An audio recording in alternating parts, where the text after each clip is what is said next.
Welcome to the Pacho Perspective, a place where I share my perspective on everything in the space between life and death. I am your host, Pacho. Well, my Pachos, Chachos, today I have a little parody for you, and we're going to call it Let's Play with Sin, episode 60. So, in lieu of a month of glorifying debauchery, I figure, why stick to only the queen of sins, the deadliest of sins, that being pride? Why not make a whole competition of it, like the Romans used to do when they gave bread in circus?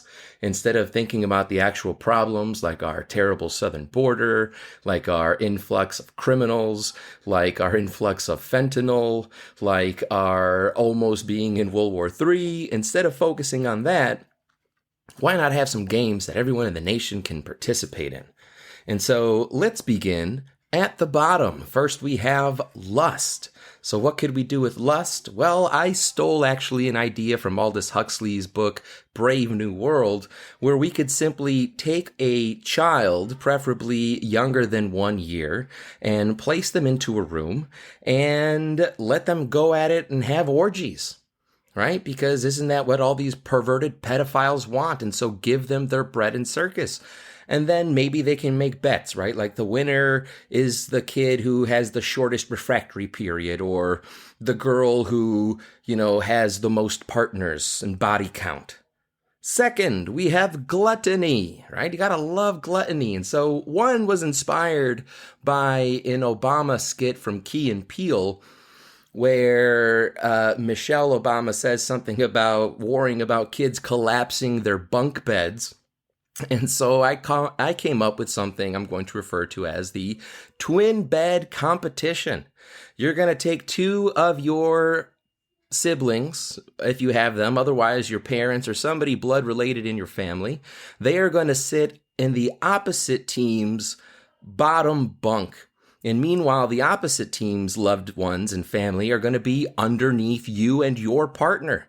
And you're going to eat and eat and eat until you collapse that bunk bed. And whoever collapses on top of the other person's family wins. Or if you don't like that idea, we can always go gluttony in the old liquid fashion, and like a frat party, have a person or have a group of people drink until they fill up a trash can or die. Death is an automatic winner for your team. Third, we have greed. Here, we can either go to a mall and loot like crazy, and the winner is based on the weight of items collected. We could also have a subway theft competition where both teams start on opposite ends of the subway and they meet in the middle, or 60-40, whoever actually wins. And again, the one who steals from the most and steals the most is the winner. Followed by sloth.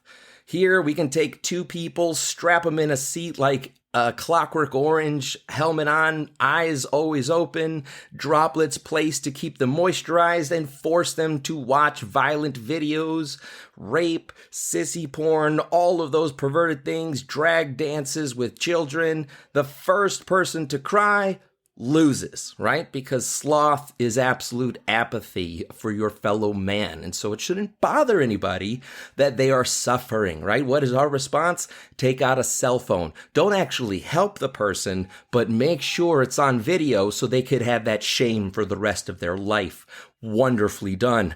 Now we are followed by wrath. And so whoever can spite the other person wins.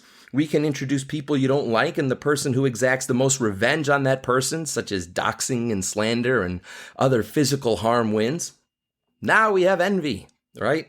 He who can list the most people that they are jealous of and explain why could win. Or I actually stole an idea from the Seinfeld television show with something from Festivus, the airing out of the grievances. And so whoever can come up with the most grievances towards the other team would win. And then, of course, we have Queen Pride sitting on her throne at the top as the deadliest sin of all. And whoever can check the most microaggression boxes and win the majority of competitions in the bottom becomes the all-time winner. Well, obviously this is parody, but if it happens in 10 years, don't say I didn't warn you. Like Ray Bradbury warned us of technology, like Aldous Huxley warned us of oligarchical control. But you heard it here first, folks. If you liked it, give me a like, give me a review. Most importantly, share it with more people to hear it and enjoy it and mock this, right? Do not allow them to shove this in your face over the month. You laugh at it at every moment because you know it is disgraceful, you know that it is wrong, and you know that it is ludicrous. And the only response to disgusting filth like that is laughter and ridicule. Now, I'm not saying be mean, but do not submit.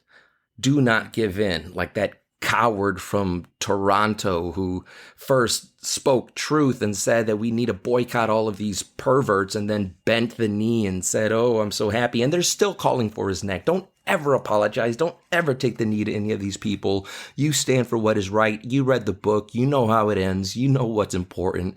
We're not concerned with this material world.